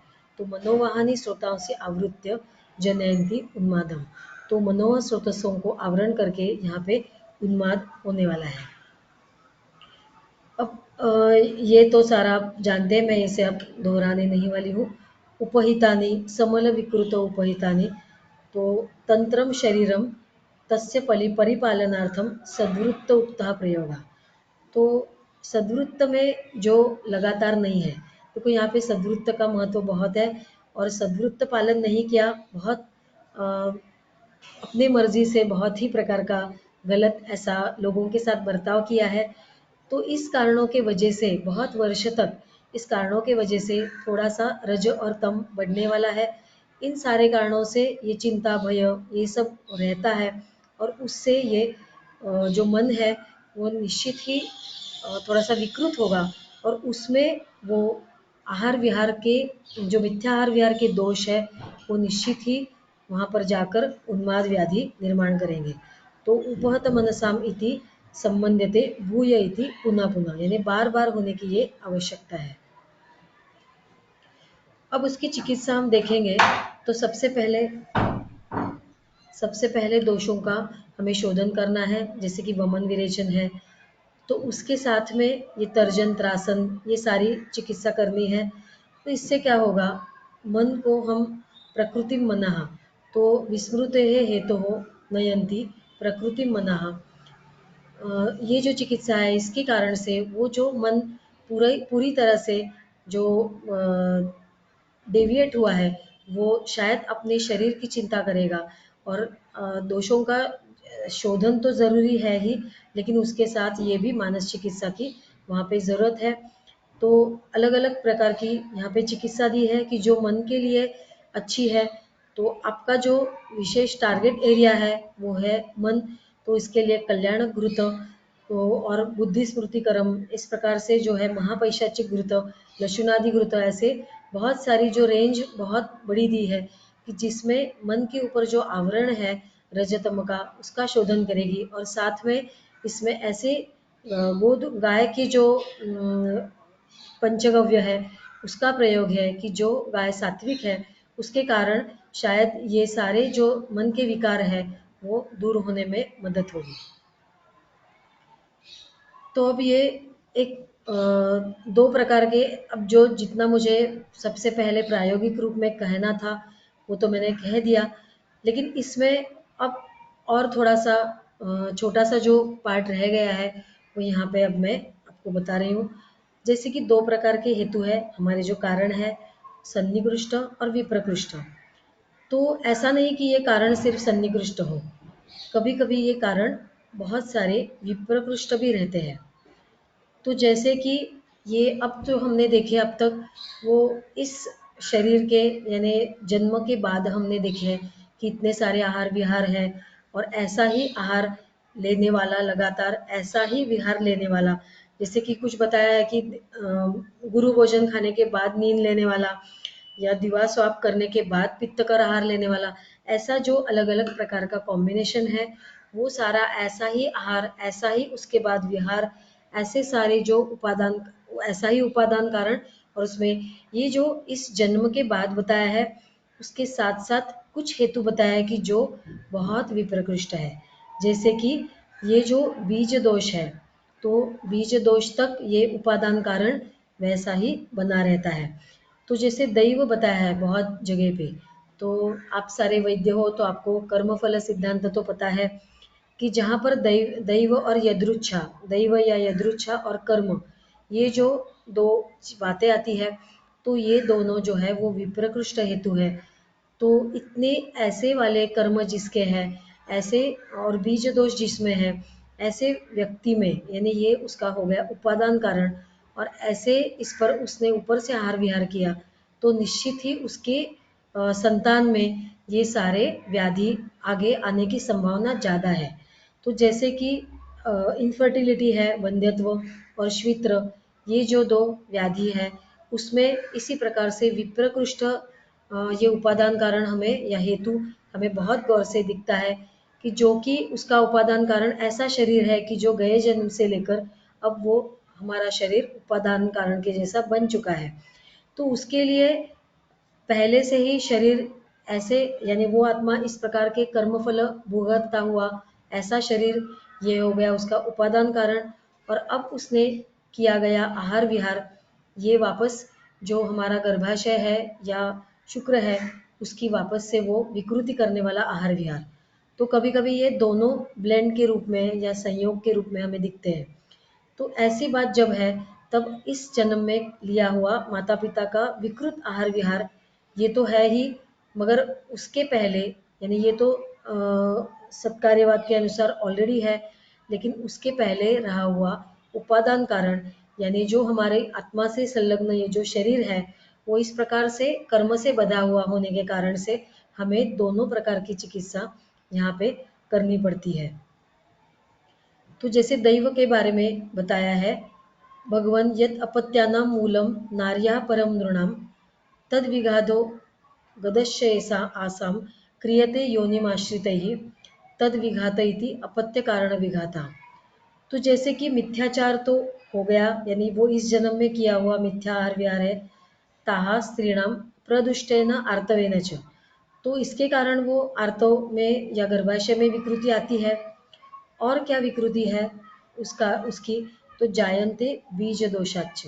अब ये जो बीज दोष है कि जो उसका गर्भिणी ने उस समय उसके प्रेगनेंसी में जो भी कुछ आहार विहार लिया है उसके कारण जो बीज दोष पैदा हुआ है वो आगे की प्रोजेनी में इसी प्रकार से कैरी होगा।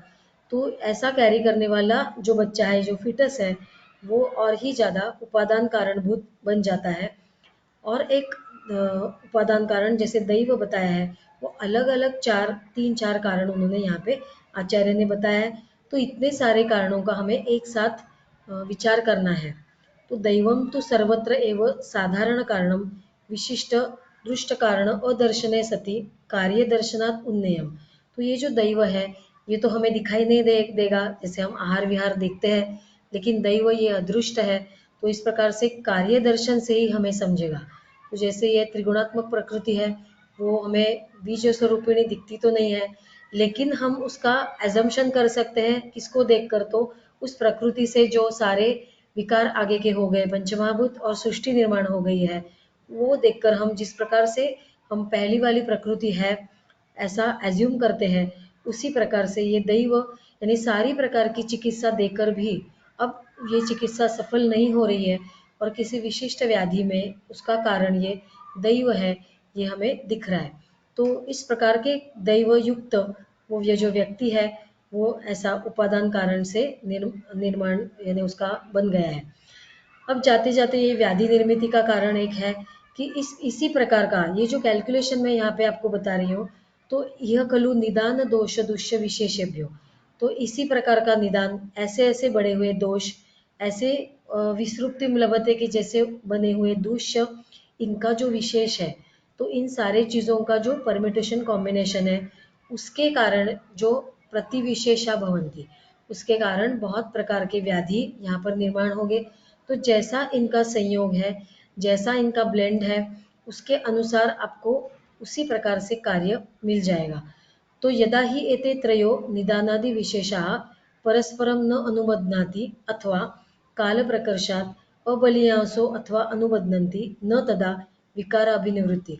अगर इसमें से एक खादा वीक होगा या थोड़ा सा कम डोमिनेंट होगा तो उस प्रकार से ये व्याधि की जो तीव्रता है वो कम होगी, या काल के कारण शायद वो कभी कभी वो बलवान होगा इनका कॉम्बिनेशन या कभी इतना बलवान नहीं होगा। तो ऐसे इसमें वो अगर न तथा विकार अभिनिवृत्ति कभी कभी वो विकार में आपको गया हुआ नहीं दिखाई देगा, लेकिन इसका मतलब ऐसा नहीं है कि यहाँ पे सत्कार्यवाद नहीं है। तो इन तीनों चारों चीज़ों का जो विकार विघात भाव अभाव है इसमें जो प्रतिविशेष है उसके अनुसार उसमें कौन सा व्याधि बनने वाला है ये इससे हमें समझता है। तो उस समय भला ये न हो लेकिन चिरात्वा अपि अभिनिवर्तते। तो कुछ समय रहकर बाद में जब डोमिनेंट ऐसे दोषों का दृष्टि होगी या उसका जब कर्म की परिणति आएगी तब वो चिरात्वा अभिनिवर्तते इस प्रकार से हो सकता है। वो कभी तनु होगा या यथोक्त सर्वलिंग होगा, कब वो अल्प मात्रा में होगा या कभी वो सर्वलिंग लक्षण युक्त होगा और विपर्य विपरीता। तो इस प्रकार से ये अलग अलग प्रकार से ये बनने वाले प्रतिविशेष हो गए। जैसे कब ये व्याधि अणु हो गए या कब वो ज़्यादा हो गए। तो ये अलग अलग कॉम्बिनेशंस यहाँ पर बहुत सारे आचार्य ने चरक संहिता में ये दिए हैं। जैसे निदानम दोषजनम प्रति समान गुणत्वम, तो कफम व्याधिजन प्रति अनुकूल भवति, फिर ये व्याधि जल्दी से वहाँ पर आपको दिखाई देगा। तो इस प्रकार से ये विहारज खास हेतु है कि यानायान दिवास्वाप वगैरह। और जैसे उत्कट आसन ये जो है, तो उत्कट आसन अत्यासन, ये जो खास दो हेतु है वो अर्श में कारणीभूत रहने वाले हैं। बाकी आहार वैसा ही है। तो जो व्यक्ति अत्यासन उत्कटासन करेगा और फिर वो आहार सेवन करेगा अर्श करने वाला, तो उसे अर्श होगा। तो आहार विहार वही है, लेकिन उसका जो कॉम्बिनेशन या कुछ खास उस व्याधि निर्माण करने वाला जो खास विहार है, उस विहार के अनुसार ये बनने वाले हैं। शक्तस्य शक्य कारणात् सहस्रेण अपि हेतु नामन अंबष्ठादि विरेचयेत्। तो शक्त से शक्य कारणात् में जैसे सुश्रुत संहिता बताती है कि अंबष्ठा जो है और हरितकी, इसमें दोनों में रसवीर विपाक समान है। लेकिन जो शक्ति युक्त है वही अपनी कार्य कारण भाव दिखाता है। तो अंबष्ठा जो है वो कितने भी प्रयत्न करने पर भी वो विरेचन नहीं करेगी।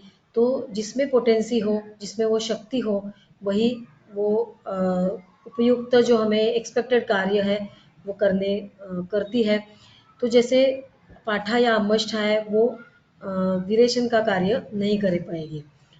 तो बहुकल्पम बहुगुणम संपन्नम योग्य औषधम, तो यहाँ पे जो बताया है कि बहुकल्पम बहुगुणम के साथ संपन्नम, तो हमारा औषध कैसा चाहिए, तो संपन्न चाहिए कि जिसमें अच्छी प्रकार से पोटेंसी हो, उस समय में उस काल में निकाला गया हो, इसमें बहुत सारा अचिंत्य वीर्य या शक्ति सामर्थ्यवान जो नया हो, या आचार्य ने अगर उसको पुराना बताया है, पुराना ही लेना है, तो उसी प्रकार का हो जिसमें कार्य कारण करने की एक शक्ति हो।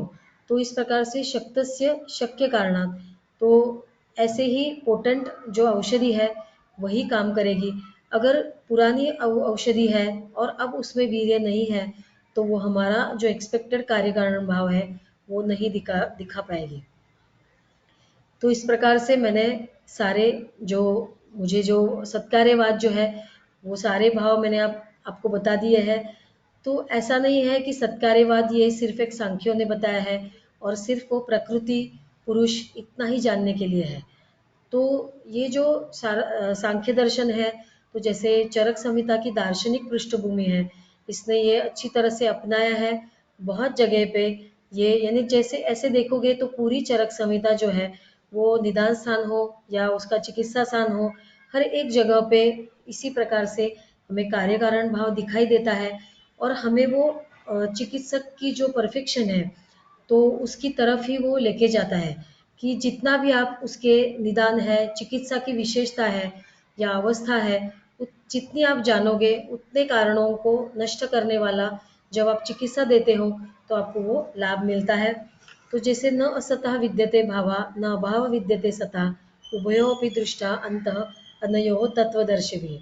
तो इस प्रकार से ये जो सूत्र है, इससे मैं ये मेरा व्याख्यान जो है वो समाप्त करती हूँ कि जैसा कि एक छोटा सा असतकरणात् ये जो सूत्र है, इस सूत्र की व्याप्ति आपको लगती है मगर वो बहुत ही बड़ी है। सारी चरक संहिता की सारी निदान और चिकित्सा इसमें समाई गई है। वैसे देखोगे तो इतना सारा चरक इतने कम समय में बताना मुश्किल है, लेकिन ये मैंने एक छोटा सा प्रयास कर लिया है।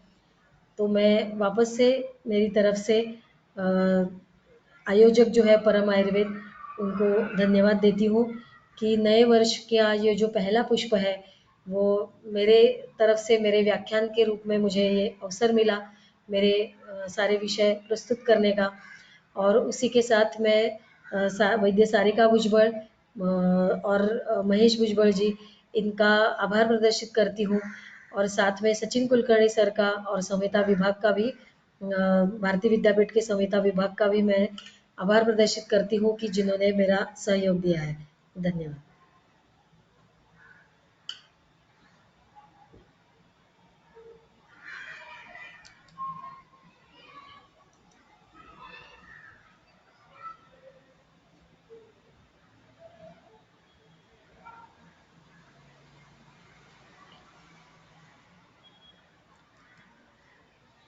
अभी आपको किसी के मन में कोई शंका हो या कोई आपको प्रश्न हो तो आप पूछ सकते हो।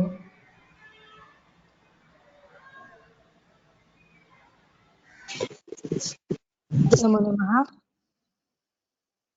धन्यवाद महोदया। आपका व्याख्यान बहुत ही सुंदर हुआ।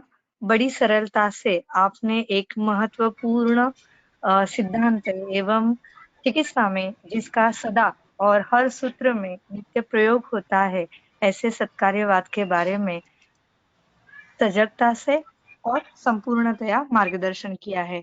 उसके लिए मैं आपका अभिनंदन करती हूँ और आपको सादर प्रणाम भी करती हूँ।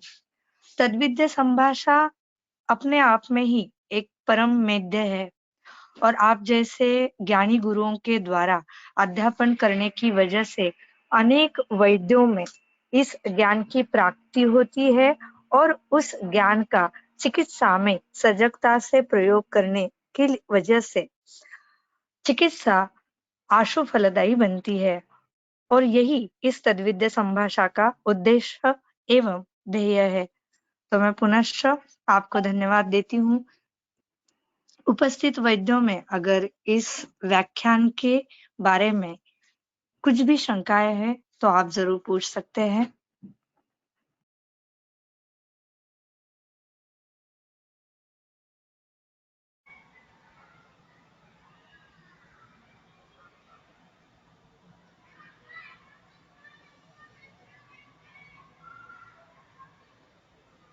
धन्यवाद।